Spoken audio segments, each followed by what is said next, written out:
Even if you are the wealthiest person in the room, you can still be stupid and a pushover. In contrast, a person with no money can rule the situation if he is aware of the dynamics of power. If you know how to conduct yourself in a commanding and dominant manner when you stand, sit, and speak. Today we are going to talk about how to obtain power and how to control it. 200,000. Fine, we have $200,000. 200,001. Mr. Wade, how about you let someone else have some fun? Oh, sure, no problem. I'm sorry about that.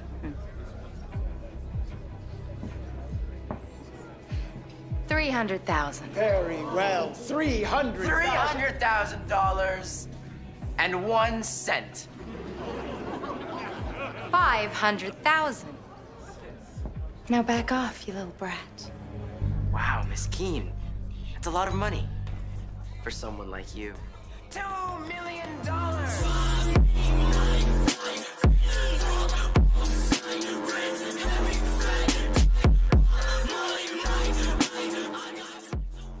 We should all agree that having power is the most desirable thing in the world, but being powerful doesn't necessarily require having a lot of money or having a huge physique, although these things certainly assist.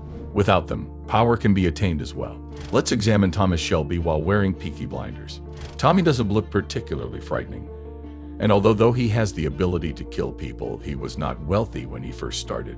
The main source of his influence is his worldview and unbounded confidence. It's all about the way he behaves, the way he looks at people, and the calmness and authority in his voice when he talks is what give him this upper hand against his enemies. It's all because Tommy knows how the power works.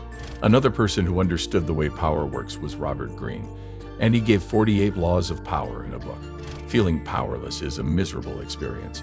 If given the choice, everyone would opt for more rather than less power. Yet to be so overt in attempts to gain power is frowned upon.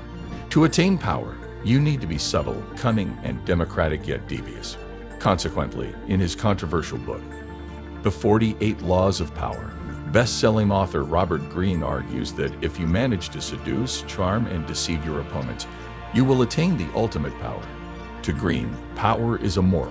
It's a game, a social game. To master it, you must be able to study and understand people. Greene states that the better you become at handing power, the better friend, lover, and person you will become. This is because you learn how to make others feel good about themselves, which makes them dependent on you as a source of great pleasure to be around. And today we are going to talk about the 5 most powerful laws of power from that book. First one is the law number 28, enter action with boldness. If you are unsure of a course of action, do not attempt it. Your doubts and hesitations will infect your execution. Timidity is dangerous. Better to enter with boldness. Any mistakes you commit through audacity are easily corrected with more audacity. Everyone admires the bold. No one honors the timid. Everyone admires the bold. The timid are frowned upon. Consequently, you shouldn't choose a course of action half-heartedly. Your doubts will become apparent and will tarnish your reputation. It's always better to act boldly.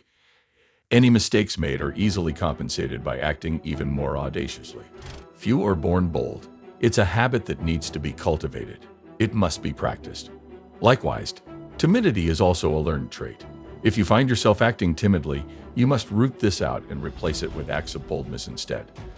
The second is the law number 8. Make other people come to you. Use bait if necessary. When you force the other person to act, you are the one in control.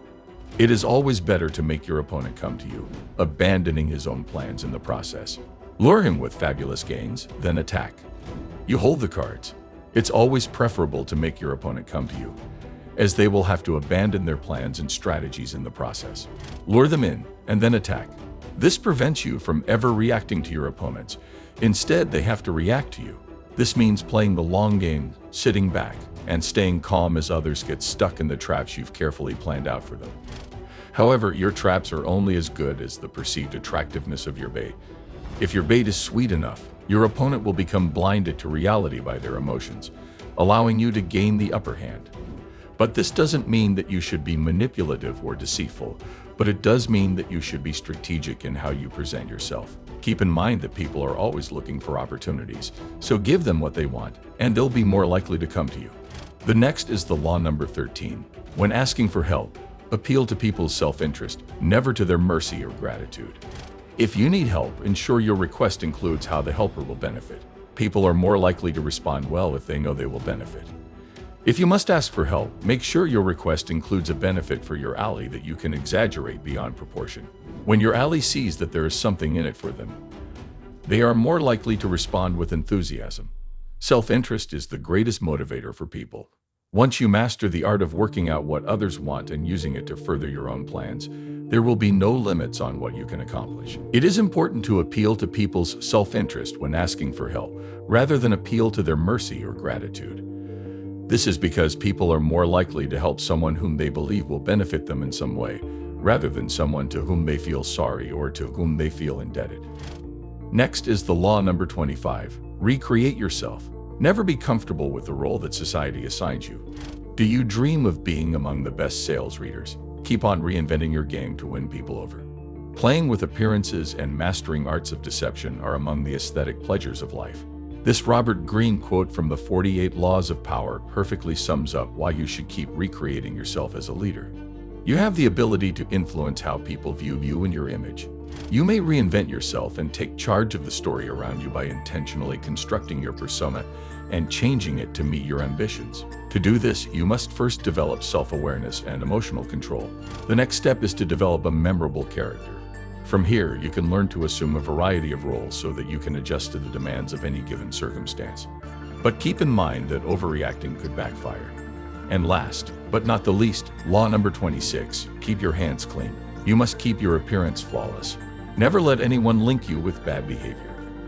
To accomplish this, use victims to mask your involvement. What you withhold affects your credibility more than what you expose. You should always keep a handy victim on hand in case you need to hide your more shady actions. You'll need a cat's paw in addition to a victim. This is a person who covers up your involvement while carrying out your dirty task for you. This entails having someone else deliver unpleasant news while you decide to only be associated with positive things. People feel guilty and responsible. By picking an acceptable substitute and placing the blame for all the errors and bad things, you can purge a society of its members' negative emotions. Usually, you want to pick someone weaker who can't fight back, but occasionally picking someone who can fight back makes a target seem more credible. Consider your motivations before selecting one victim over another. Find someone who knows too much about you or is losing respect for you. So guys, this is all for this video. Hope this was an informative video for you and you learned how to be a powerful person. Do like the video and subscribe our channel though torch. Also press the bell icon to stay tuned with us. Goodbye for now, but soon we will back with another interesting and informative video for you guys.